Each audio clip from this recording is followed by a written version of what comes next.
क्या ऐसा हो सकता है कि किसी पेशेंट का खून इतना ज्यादा टॉक्सिक हो जाए, इतना ज्यादा पॉइजनस हो जाए, जिसकी वजह से पूरे के पूरे हॉस्पिटल स्टाफ को और पेशेंट्स को जान बचाने के लिए बाहर भागना पड़े? जी हाँ दोस्तों, ऐसा हुआ था। और इस केस ने पूरी की पूरी मेडिकल कम्युनिटी को हिला कर रख दिया था। ये केस हुआ था अमेरिका में, अमेरिका के रिवर साइड हॉस्पिटल की इमरजेंसी रूम में 1994 में, जब ग्लोरिया रमीरेस नाम की एक पेशेंट इमरजेंसी रूम में एडमिट हुई थी। उसे सांस लेने में बहुत ज़्यादा तकलीफ हो रही थी और वो टैकीकार्डियक में थी, यानी कि उसका हार्ट बहुत ही ज़्यादा तेजी से बीट कर रहा था। लेकिन इसमें होता क्या है कि हार्ट बहुत तेज बीट तो करता है, लेकिन वो कंप्लीटली बीट नहीं कर पाता, यानी कि खून को पूरी तरह से पंप नहीं कर पाता है, जिसकी वजह से जो बॉडी के ऑर्गन्स होते हैं मेन, जैसे कि ब्रेन हो गए, लीवर हो गए, जितने भी ऑर्गन्स हो गए, उनमें खून सही तरीके से नहीं पहुंच पाता है। और अगर इसका तुरंत इलाज नहीं किया गया तो इंसान मर जाता है। तो डॉक्टर्स ने उसको डिफिब करने की कोशिश करी, यानी कि डिफिब्रिलेटर लगाने की कोशिश करी। तो जैसे ही उन लोगों ने डिफिब्रिलेटर लगाया तो उनने ये ऑब्जर्व किया कि जो उसकी पेशेंट की स्किन थी उसके ऊपर एक ऑयली सब्सटेंस डिपॉजिट हो गया था, यानी कि एक बहुत ही विस्कस सा थिक सा ऑयली सब्सटेंस उसकी स्किन पे आके बैठ गया था। उसकी थोड़ी देर बाद ही जब एक नर्स जिसका नाम था केन, उसने उसकी आर्म से ब्लड ड्रॉ करने की कोशिश करी, तो उसने एक तरह की फ्रूटी क्या कहते हैं गार्लिक स्मेल को ऑब्जर्व किया, यानी कि बहुत ही ज्यादा डिफरेंट स्मेल थी। और ये उसने ही नहीं, बाकी स्टाफ मेंबरों ने भी ऑब्जर्व किया था। और जो साथ में एक डॉक्टर थी रेसिडेंट, जिसका नाम था जूलिया, उसने ये ऑब्जर्व किया कि जो सिरिंज जिसमें खून लिया गया था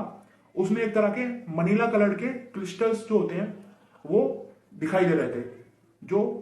उसे जिंदगी में कभी भी पहले दिखाई नहीं दिए थे, जो मतलब अबनॉर्मल है बहुत ज्यादा, जो होता ही नहीं है कभी। तो उसकी थोड़ी देर बाद ही क्या हुआ कि जो नर्स जिसने खून को ड्रॉ किया था वो फेंट हो गई, यानी कि वो गिर गई। और उसको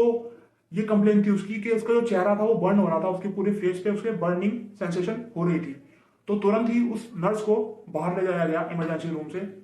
उसकी थोड़ी देर बाद ही जिस डॉक्टर ने मनीला कलर के क्रिस्टल्स को देखा था वो भी गिर गई, कोलैप्स हो गई,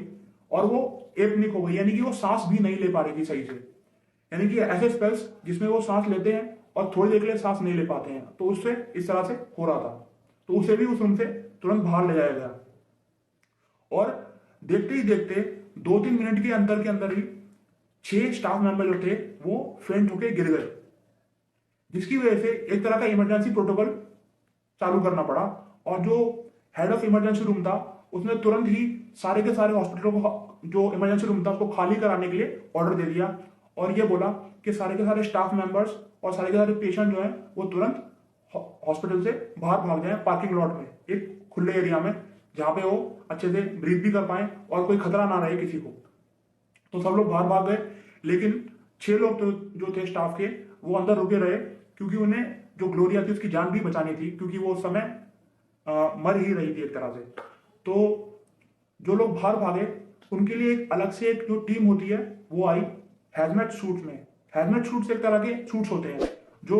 बने होते हैं इस तरह से कि कोई भी जो बायोहैजर्ड लेवल की चीज है वो हमारी बॉडी के कांटेक्ट में ना आ सके, कि कोई भी तरह का वायरस या कोई भी इन्फेक्टेड गैस जो होगी वो भी हमारे अंदर ना आ सके। तो वो टीम आई और उनने उन लोगों को ट्रीट करना शुरू करा जो पार्किंग लॉट में थे और बेहोश भी हो रहे थे और जो एक बहुत ही खराब हालत में थे। और हॉस्पिटल के अंदर जो ग्लोरिया रमीरेज थी वो मौत से लड़ रही थी, लेकिन 40 मिनट के बाद सीपीआर देते समय उसकी डेथ हो गई। इन टोटल 24 लोग जो थे वो इसमें अफेक्टेड हुए थे आउट ऑफ 34 स्टाफ मेंबर। और उसके बाद भी कई लोग जो थे वो कई महीनों तक इससे अफेक्टेड रहे। और एक डॉक्टर जो थी जूलिया, वो तो आईसीयू में 2 हफ्तों के लिए भर्ती हुई थी और उसको काफी ज्यादा नुकसान भी हुआ था। तो इसने बहुत ही बड़ा सवाल जो था वो पैदा कर दिया कि क्या कारण था इसका, कि ऐसा क्यों हुआ। जो इसका इनिशियल कॉज ऑफ डेथ था वो बताया गया कार्डियक डिसरिथमिया, जो कॉज हुआ था उसके किडनी फेलियर की वजह से, और वो कॉज हुआ था उसके सर्विक्स के मैलिग्नेंट कैंसर की वजह से। तो इसका कारण जो था वो तो पता चल गया कि वो मरी कैसे थी, लेकिन लोगों के मन में अभी भी ये सवाल था कि जो बाकी सारे स्टाफ मेंबर्स को हुआ था, उसका कारण क्या था। तो इसके लिए कई सारी जो थ्योरीज थी वो सरफेस हुई,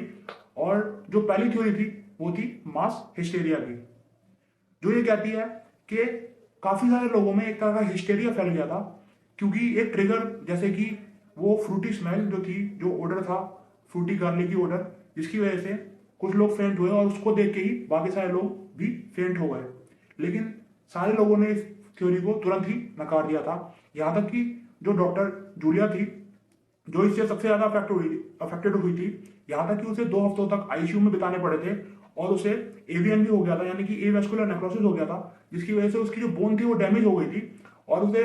चलने में भी दोबारा 4 महीने लग गए थे, और वो भी सपोर्ट के साथ चल पा रही थी। उसने हॉस्पिटल पे $6 मिलियन का केस कर दिया था, ये बोल के कि इसका कारण मास हिस्टेरिया नहीं था, हम लोग नाटक नहीं कर रहे थे, बल्कि ये असलियत में हुआ था और इसके पीछे कोई और रीजन था। और इस जो क्लेम था उसको बाकी स्टाफ मेंबर्स ने भी सपोर्ट किया था, और इसी की वजह से उस पेशेंट की दोबारा ऑटोप्सी यानी कि उसका दोबारा पोस्टमार्टम कराना पड़ा था, और फिर हमें पता चला कि इसका कारण क्या था। ये इस केस की ऑफिशियल और मोस्ट वाइडली एक्सेप्टेड थ्योरी है, जो ये कहती है कि ग्लोरिया रमीरेस डीएमएसओ क्रीम लगाती थी, जो एक तरह की एंटी इंफ्लेमेटरी क्रीम होती है, जो कैंसर पेशेंट्स इस्तेमाल करते हैं कैंसर पेन्स को कंट्रोल करने के लिए। और ये क्रीम जो होती है, इसकी स्मेल भी गार्लिकी होती है, और ये ऑयली सी होती है, और फ्रूटी स्मेल भी होती है, जो एक्सप्लेन कर सकती है जो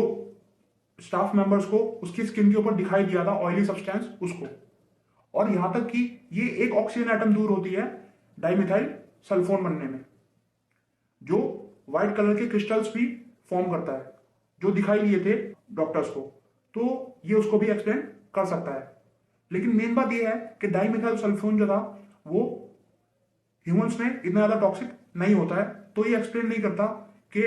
जो लोगों में सिम्टम्स हुए थे उन सिम्टम्स को ये एक्सप्लेन सही से नहीं कर पाता है। लेकिन फिर उन लोगों ने इस बात पे ध्यान दिया कि उसको डीफिब करा गया था, यानी कि इलेक्ट्रिक शॉक दिया गया था, और जब डाइमिथाइल सल्फोन के बॉन्ड्स जो होते हैं वो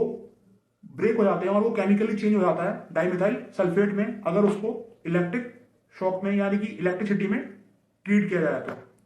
तो इस केस में भी ऐसा ही हुआ था, उसे इलेक्ट्रिक शॉक दिया गया था, जिसकी वजह से डाइमिथाइल सल्फोन जो था वो डाइमिथाइल सल्फेट में कन्वर्ट हो गया। अब डाइमिथाइल सल्फेट जो होता है ये ह्यूमंस के लिए बहुत ही ज्यादा टॉक्सिक होता है, यहां तक कि जो सिम्टम्स उन लोगों में आए थे